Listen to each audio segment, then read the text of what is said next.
তো বিষয়টা সহজ হলেও হৃদয়ঙ্গম করার মতো একটা বিষয় আমি উপস্থাপন করি। সেটা হচ্ছে, দেখুন, এই পৃথিবীর মধ্যে যত সৃষ্টি আছে, কড়াকড়ি হিসাবের মধ্যে জিন এবং মানুষকে আমরা প্রাধান্য দিয়ে থাকি। জিন তো আর আমরা দেখতে পারি না সবাই। জিন সম্পর্কে যাদের বাস্তব অভিজ্ঞতা আছে তা তো অন্য কথা, তাই না?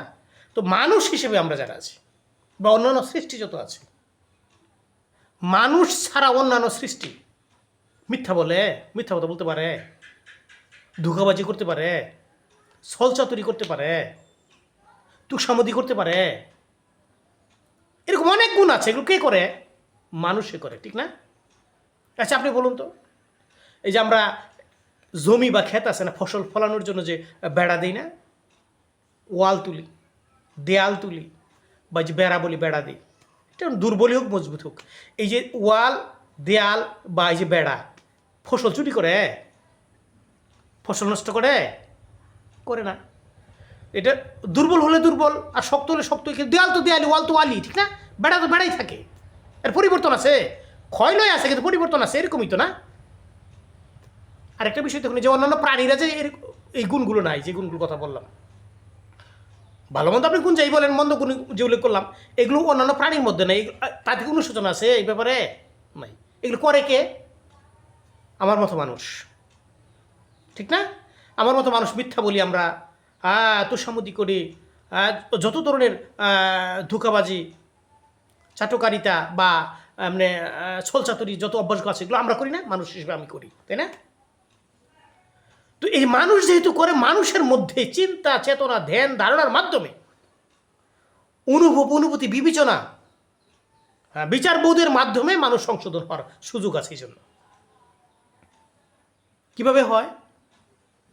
একটা মানুষ যখন গুনাহ করে, পাপ করে, বলা হচ্ছে, এই যে আমরা বিশ্বাস বলতে একটা বিষয় হচ্ছে না, বিশ্বাস, স্রষ্টার প্রতি বিশ্বাস, তার প্রেরিত বাণী, তার প্রতি বিশ্বাস, তার প্রেরিত যে নবী রাসূল, মহাপুরুষ, অলি আল্লাহ, তাদের প্রতি বিশ্বাস, একটা বিষয় থাকে না? যেমন ফেরেশতাদের প্রতি বিশ্বাস, পরকালীন যে একটা জীবন, হিসাব নিকাশ, তার প্রতি বিশ্বাস, মানুষের মধ্যে যে সৃষ্টি করেছে ভালো মন্দের তাকদীরের প্রতি বিশ্বাস, আমরা এই বিশ্বাস করি না? এগুলো বিশ্বাস। এই যে বিশ্বাসের একটা বিষয়, এটা একটা নূর, প্রতিটা মানুষের এটা একটা নূর, আলো। এটা মানুষের দিলের মধ্যে, কালবের মধ্যে বদ্ধমূল। কোনো মানুষ যখন অন্যায় অপরাধ করে, পাপ করে, তখন তার এই নূরটা নষ্ট হয়ে যায়, মানে কি নূরটা অন্ধকার হয়ে যায়, কালো হয়ে যায়, আধার হয়ে যায়। পাপ করলে এই নূর আধারে ঢাকা পড়ে যায়। তো মানুষ এই আধারে যখন নূরের অন্যায় অপরাধে যারা মানুষের ইমানি নূর ঢাকা পড়ে যায়, তখন এটা চেষ্টা সাধনার মাধ্যমে, বিবেচনা, বিচারবোধের মাধ্যমে এটাকে আলোকিত করা যায়। এটা কিভাবে করা যায়? এটা সহজে একটু বুঝেন। ওই যে আমরা কাপড় কাচেন, কাপড় ময়লা হয় না?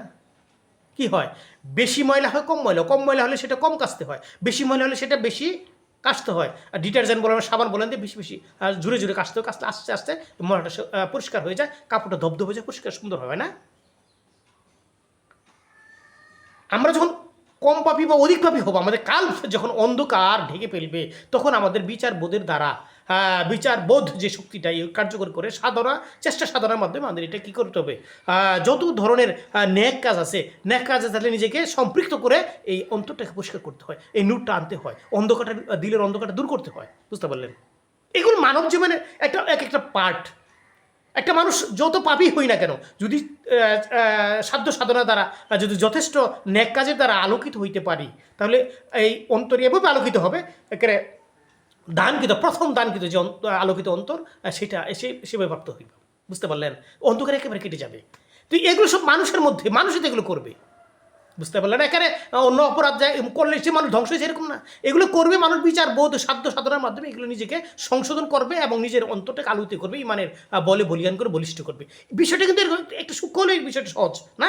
আমরা এইভাবে বিবেচনা করবো, আমরা যেন সমস্ত মানুষ ভালো মন্দ বিচার বোধের মধ্যে চলতে পারি, আলোকিত অন্তর যেন আমরা রাখতে পারি। তাহলে বোঝা যায় না তো, বোঝাটা একটু সূক্ষ্ম, কিন্তু চেষ্টা করলে হয়তো পারা যেটা সম্ভব হতে পারে।